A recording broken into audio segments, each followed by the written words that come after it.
Pare ka, magandang araw sa inyo, no?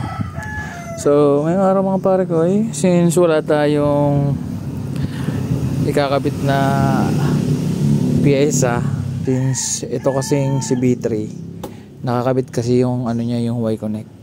Then napansin ko pag 2 days mo lang siya di ginamit, bumabagsak agad yung battery. Kahapon from 14 nag na lang siya, nag 12, mga 12.8, parang ganun. Pero tumas din naman agad, gawa nga ng pinainit ko siya. Kaya ngayon mga pare ko, yung gagawin ko, since itong isa, si B1, naka max squared, tapos mas mataas din yung capacity nito. So yun yung ikakabit ko dito, since di ba halos more on electronics yung nagpapatakbo kay Aerox. Sa mga niya, more on electronic siya. So sa tingin ko lang parang mas maganda sa kanya yung yung max squared. So yung mga pare ko, transfer lang natin to. So yung mga pare ko, itatanggalin na natin to, no. So may nabili akong 8 sa sa tawag nito, City Hardware, Houseman yung brand. So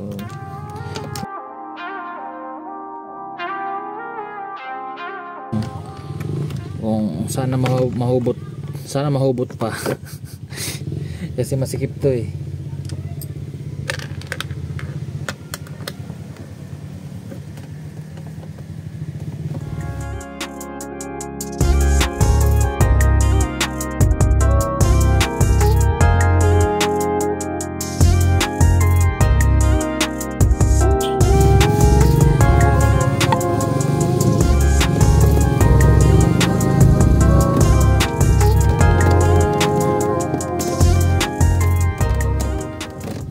So ayun mga pare ko, tanggal ko na siya. So ayun. So yung kagandahan kasi nito mga pare ko, mag-ian lang to 1 kilo ba? Di ko alam kung aabot to ng 1 kilo na. So ito yung kanyang yung kanyang specification. 12 volts, 8.5. Lipat natin dito.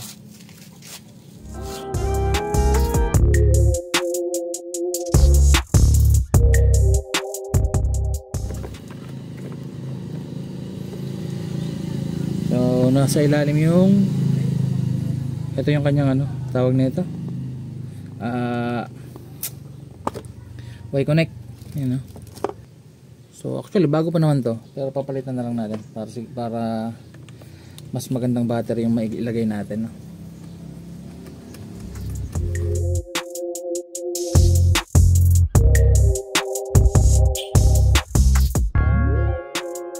Tanggalin lang natin. Ito yung battery, natanggal na natin. So ayan. So ito yung kanyang specification, 6.3 amperes yan. So 105 CCA. So yung CCA mga pare ko, yan? Ibig sabihin yan? Cold cranking amperes. Yung 105, yan yung di ko alam kung anong pinaka-specific nito. Basta yung alam ko, mas mataas yung numero mga pare ko. Mas mataas yung kakayahan niyang i-start yung motor sa malamig na temperatura. So ito nakalagay dito, high drain, high capacity. So kung mapapansin nyo mga pare ko, di ba magkaiba siya? Ito na Yuasa 6.3, samantalang si lithium ay 8.5. So mas mataas yung capacity nito. Tapos yung cold cranking naman ito mga pare ko ay 185.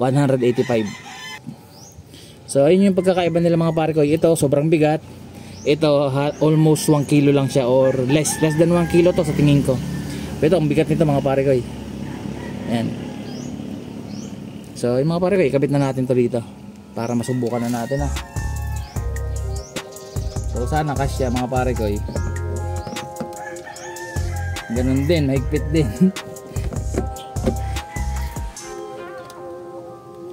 Tingnan ko nga. Pero baka magkasya naman Kasya naman mga pare ko. Para atas di rin nagalaw.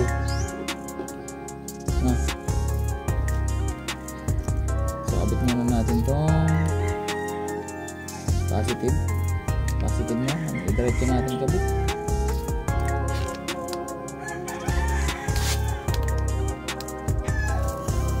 Ito talagang bagay sa kanya, yung mahaba.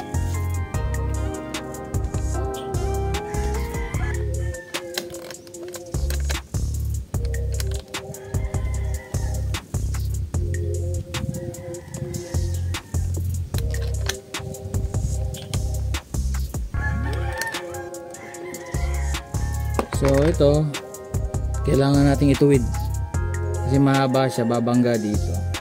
Ito talaga yung problema nito mga pare ko. Normal yan. Yung gagawin natin, tutuwidin natin, then yuyupiin. Tuwid, then yupi. Tuwid din yupi.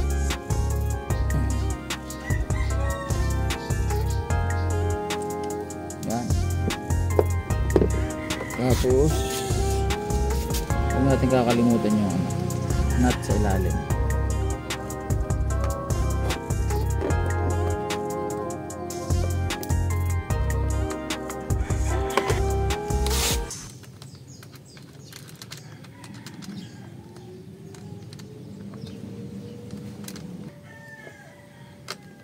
Yan, pipit na. Tapos balik lang natin to dito sa loob. Yan. Then okay,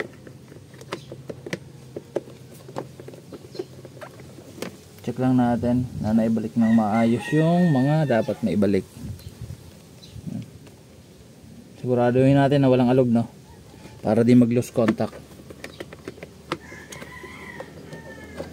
Tapos siyempre tornilyo.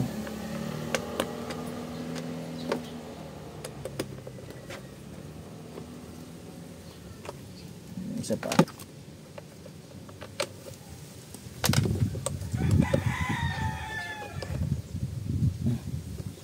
Alright. Then siyempre, ano pa nga ba, subukan nating start. Yan, gumaan na.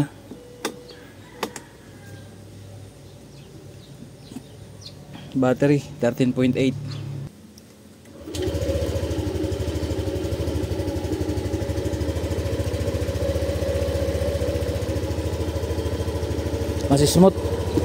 Mas smooth talaga pag ano, pag lithium.